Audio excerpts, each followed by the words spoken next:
도널드 트럼프는 2024년 재선 시 법무부를 대대적으로 개편할 계획을 세우고 있습니다. 그는 자신의 법적 문제를 정치적 의제로 바꾸어 지지자들의 지지를 받으며 법무부 직원들을 충성파로 교체하고 자신을 기소한 인물들에 대한 조사를 명령할 것이라고 합니다. 또한 트럼프는 법무부를 보수적인 문화전쟁에 적극 참여하게 할 계획입니다. 일부 공화당원은 그가 재집권하면 정치적 적들에 대한 보복을 추가할 것을 우려하고 있습니다. 트럼프는 FBI의 독립성을 줄이고 종교적 권리를 우선시하며 진보적 지방검사들을 단속할 것을 목표로 하고 있습니다. 카말라 해리스와 도널드 트럼프의 선거 캠페인은 수백만 달러의 자금을 빠르게 소진하고 있습니다. 해리스 바이든 캠페인은 2024년 현재까지 7억 4,300만 달러를 지출했으며 트럼프는 약 4억 2,600만 달러를 사용했습니다.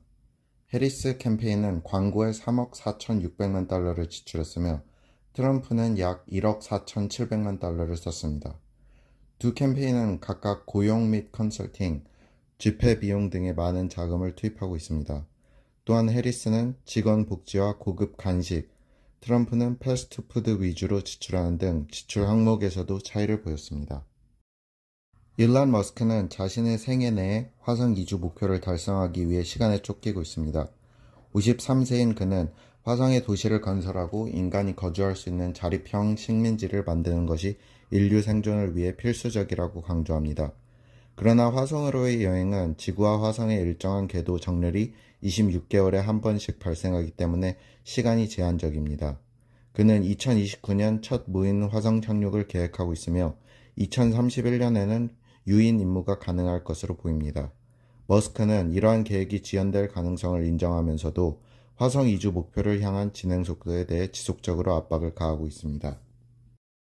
AI 기술의 확산으로 데이터 센터의 전력 수요가 급증하면서 미국 전력망에 큰 부담이 가중되고 있습니다. 많은 지역에서 고전압 전력망이 이미 포화 상태에 이르러 AI 데이터 센터나 전기차 충전 인프라 등 신규 프로젝트가 전력 연결을 기다리는 상황입니다. 이로 인해 새로운 전력 인프라를 확보하려는 경쟁이 치열해지고 있으며 일부 지역에서는 데이터 센터 고객들이 원하는 전력을 얻기까지 수년을 기다려야 하는 경우도 있습니다. 이러한 전력 수요 증가에 대응하기 위해 전력망 확장이 필요한데 이를 위한 투자와 비용 분담을 둘러싸고 다양한 이해관계자 간의 갈등이 발생하고 있습니다. AI와 데이터 센터의 에너지 수요는 앞으로도 지속적으로 증가할 것으로 예상됩니다. 일형 스발바르 제도가 러시아와 중국의 북극 영향력 확대 시도에 중요한 전략적 요충지로 부상하고 있습니다. 이 두 나라는 스발바르의 독특한 조약적 지위를 이용해 군사 및 경제적 발판을 강화하고 있으며 이는 서방 국가들을 불안하게 만들고 있습니다. 러시아는 스발바르에서 군사 퍼레이드와 인프라 개발을 추진하고 있으며 중국은 연구시설 건립을 통해 영향력을 확대하려 합니다. 북극의 자원과 무역로에 대한 통제권 경쟁은 갈수록 심화되고 있으며 이는 노르웨이와 나토 국가들의 안보 우려를 증대시키고 있습니다. 이러한 움직임은 북극에서의 지정학적 긴장을 더욱 고조시키고 있습니다. 엘리엇 힐은 1988년 나이키에서 인턴으로 시작해 수십 년 동안 꾸준히 승진하며 경력을 쌓았습니다. 그는 최하위에서 시작했지만 열정과 헌신을 보여주며 결국 나이키의 소비자 부문 사장이 되었고 2020년에 은퇴했습니다. 최근 그는 CEO로 다시 복귀하며 자신의 경력에서 놀라운 성취를 이루었습니다. 힐의 이야기는 인턴에서 CEO로 성장한 인턴 CEO 현상의 대표적인 사례로 외부에서 영임된 전임 CEO인 존 도나후어는 대조적입니다.